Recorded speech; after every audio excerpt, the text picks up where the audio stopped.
देवियों सज्जनों नमस्कार, जय हिंद। मैं डॉक्टर टी.सी. राव का सोल्जर वॉइस चैनल पे स्वागत करता हूं। दोस्तों, आज हम डिस्कशन करेंगे अपने बजट के ऊपर जो कल ही हमारे फाइनेंस मिनिस्टर सीतारमण जी ने देश को प्रेजेंट किया। दोस्तों, डिफेंस बजट 2026-27 के दोस्तों ये मॉडर्नाइजेशन का रिकॉर्ड बनाने के लिए बजट आया है। फोकस होगा देश का आर्मर्ड फोर्सेस को मॉडर्नाइज करना। तो भारत का डिफेंस बजट 2026-2027 बड़े धूमधाम से कल पेश किया। कुल 7.85 लाख करोड़ एलोकेशन हुआ है डिफेंस बजट के लिए। मॉडर्नाइजेशन के लिए कैपिटल हेड में रिकॉर्ड 2.90 लाख करोड़ और कैपिटल एक्विजिशन 1.85 लाख करोड़। अब डिफेंस बजट 7.85 लाख करोड़ में से कैपिटल आउटले मॉडर्नाइजेशन के ऊपर 2.19 लाख और डिफेंस पेंशन के ऊपर 1.79 लाख करोड़। पैसा कहां जा रहा है इस पे हम चर्चा करेंगे एक एक करके भाई, खासकर related to defence budget. Because हम फौजी हैं, ये चैनल भी फौजियों का सोल्जर वॉइस जिसे हम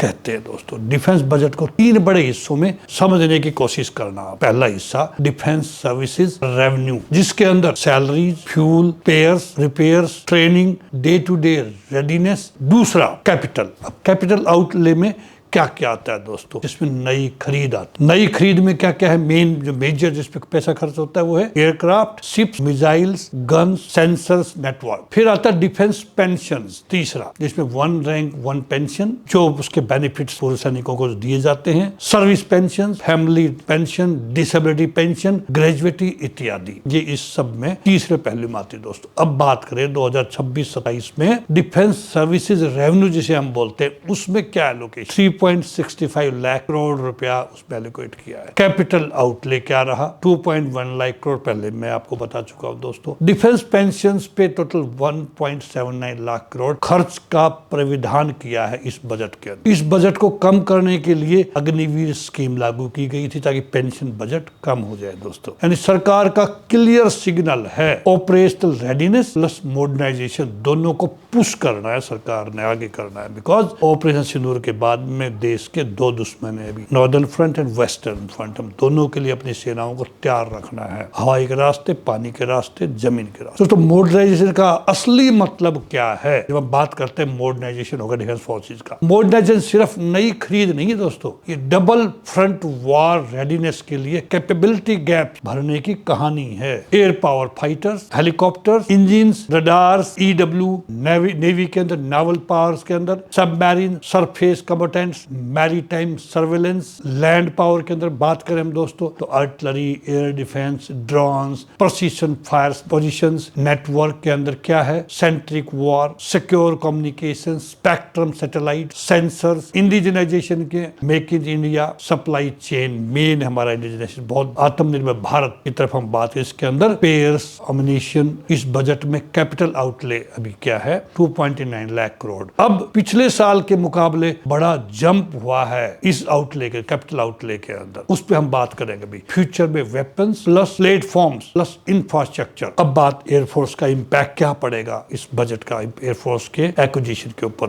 फाइटर्स, इंजिन्स, एयर डिफेंस, ये सब हमने कैपिटल आउटले में दिया है। अब सबसे विजिबल एलोकेशन जो दिखाई देती है वो है एयरक्राफ्ट और एरो इंजिन्स के लिए 63,733 करोड़ का प्राविधान किया है। इसका डायरेक्ट असर क्या है? फाइटर फ्लीट्स की स्ट्रेंथनिंग होगी, डिलीवरी पाइपलाइन तेज होंगी, अपग्रेड्स किया जाएगा, स्पेयर्स एंड सपोर्ट मिलेगी। बात इंजिन्स अवेलेबिलिटी की, इंजिन्स अवेलेबिलिटी बढ़ेगी जिससे शॉर्टी रेट और रेडीनेस बेहतर होगा। सेंसर्स एंड सर्वाइवेबिलिटी, रडार्स जो हैं उनका, अर्ली वार्निंग सिस्टम का, सेल्फ प्रोटेक्शन सुइट्स का, और युद्ध में टिकाऊपन और एकदम प्रैक्टिकल बात समझने की जरूरत है। यहाँ पे एयरक्राफ्ट खरीद का पैसा केवल प्लेन पर नहीं जाता दोस्तों, ट्रेनिंग पे, सिमुलेटर्स पे, वेपन्स पे, इंटीग्रेशन पे, मेंटेनेंस के ऊपर जाता है। इकोसिस्टम पर भी हम खर्च करते हैं। अब 63,733 करोड़ 63,733 करोड़ इस पे खर्च होगी एयरक्राफ्ट प्लस एरो इंजिन्स पे। एक्सपेक्टेड इफेक्ट क्या रहेगा? हायर अवेलेबिलिटी, फास्टर अपग्रेड्स और स्ट्रॉन्गर डेटरेंस दुश्मन के लिए। दोस्तों, तो कौन सा एयरक्राफ्ट या वेरिएंट एग्जैक्टली क्या होगा, ये प्रोक्योरमेंट अप्रूवल्स, कॉन्ट्रैक्टिंग पर निर्भर है। दोस्तों, हमारे लोग कैसे उसको प्रोक्योर करते करते हैं। बजट एलोकेशन कैपेबिलिटी देता है दोस्तों देश को, परचेज ऑर्डर नहीं। ये लाइन क्रेडिबिलिटी बढ़ाती है दोस्तों। नेवी का इंपैक्ट अब क्या होगा? शिप्स, सबमरीन्स, मैरीटाइम डोमिनेंस जिसकी जरूरत है हमारे देश को आज। नेवी के लिए कैपिटल पुश भी साफ है दोस्तों। 25,023 करोड़ नावल फ्लीट स्ट्रेंथनिंग के लिए एलोकेट किए इस बजट के अंदर। इसका मतलब ship building and refit acceleration हमें करना पड़ेगा, उनको तेजी देनी पड़ेगी उन कामों के अंदर। Maritime surveillance plus coastal security बढ़ानी पड़ेगी। अंडर सी कैपेबिलिटी फोकस, सबमरीन योजनाएं, सेंसर्स, एंटी सबमरीन इक्विपमेंट। क्यों जरूरी है ये सब चीजें? क्योंकि हिंद महासागर में समुद्री जो रूट्स हमारे हैं, एनर्जी, सिक्योरिटी और हॉस्टाइल नेवल प्रेजेंस, सब कुछ फ्यूचर कॉन्फ्लिक्ट में निर्णायक हो सकता है दोस्तों। इसलिए हम उनको भी अपग्रेड करना पड़ेगा। आर्मी इंपैक्ट क्या रहेगा इसका भी? Guns, drones, air defence network और आर्मी के रेवेन्यू हेड में 2.43 लाख करोड़ दिखता है दोस्तों। जहां एयरफोर्स नेवी में हजारों में था, इंडियन आर्मी के लिए 2.43 लाख करोड़ एलोकेशन दिखता है इस बजट के अंदर। ये डे टू डे रेडीनेस का बैकबोन है, लेकिन वॉर विनिंग बदलाव कैपिटल एक्विजिशन से आएगा दोस्तों। Drones and counter drone surveillance plus loitering, ammunitions plus anti drone systems, air defence, layered air defence, guns plus missiles के रडार, इनके लिए भी हमें खर्च करना पड़ेगा। प्रिसीजन फायर्स की जब बात करें, आपने ऑपरेशन सिंदूर में देखा होगा, हमारे सारे फायर प्रिसीजन थे। यानी जितने भी वहां पे टेररिस्ट कैंप्स थे, अंदर बेसमेंट तक जा करके मारा। कोलेटरल डैमेज कम से कम किया हमने, उसकी जरूरत है आज तो, जिसमें guided artillery rockets, smart ammunition, secure communication and spectrum की जरूरत है। बैटलफील्ड नेटवर्क के लिए स्पेक्ट्रम चार्जेस भी बजट में दिखते हैं दोस्तों, उसके लिए भी अलोकेट किया अलग पैसा। यानी नेटवर्क सेंट्रिक वॉर पर जोर दिया गया इस बजट के अंदर। Soldier level impact ground realities अगर हम देखें तो उस पर बेहतर ISR, intelligence surveillance recon, ambush risk कम, night capability and drone, patrol effectiveness बढ़े, इस पे जोर दिया गया है। Air defence and early warning, enemy drone, munitions का खतरा घटे हमारे देश के ऊपर, बेटर स्पेयर्स और अम्युनिशन उपलब्ध हो, गैप कम हो अवेलेबिलिटी का। R&D and DRDO, missiles, drones, भविष्य की लड़ाई। बजट में R&D को दो तरीके से देखिए दोस्तों। भी डिफेंस सर्विसेज के अंदर R&D लाइन आइटम्स,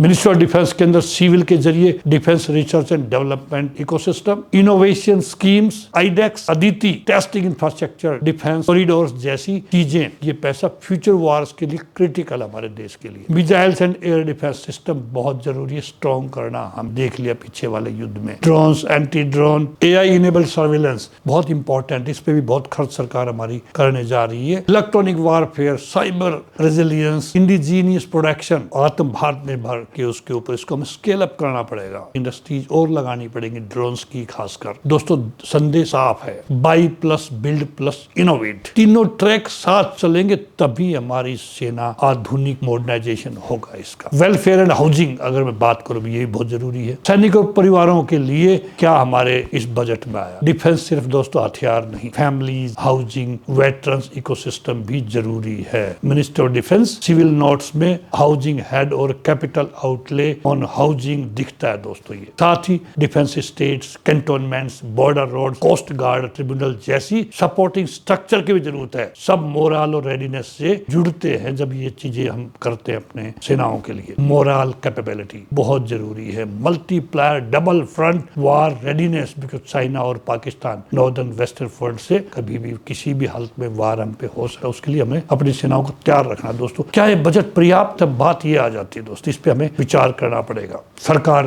बोल रही है बजट काफी है। ये defence experts, military historians, strategist, tactics makers, उन सब के मैसेज अब आने शुरू हो गए सरकार के पास में। गवर्नमेंट मैसेज क्या है, क्या बोलती है गवर्नमेंट? इससे मॉडर्नाइजेशन तेज होगी, उनका क्लेम है। ये कैपिटल आउटले रिकॉर्ड बनाएगा, लेकिन रेडीनेस सिर्फ एलोकेशन से नहीं आती दोस्तों। तीन चीजें डिसिसिव है रेडीनेस के लिए, वॉर रेडीनेस के लिए। Speed of procurement, contracting plus delivery timeline, दोनों चीज देखनी है दोस्तों। ब्यूरोक्रेट्स ध्यान नहीं देते, फाइल पड़ी रहेगी, उनको नहीं पता कितनी जरूरी है ये। इंडिजिनाइजेशन डेप्थ क्या है हमारी? Spares, ammunition, engines, local supply chain, ये कितनी इफेक्टिव है, कितनी जल्दी हम प्रोक्योर कर पाते हैं, कितने जल्दी हम उपलब्ध करा पाते सेनाओं को, इस पे बहुत निर्भर करता है दोस्तों। Training and integration, training and integration के अंदर मैं बात करूं, न्यू टेक्निक को यूनिट्स में जल्दी एब्जॉर्ब करना, पहुंचाना और इंप्लीमेंट कराना। अगर तीनों में एग्जीक्यूशन तेज हुआ तो fighter, ships, missiles, drone, air defence, सब में रियल कैपेबिलिटी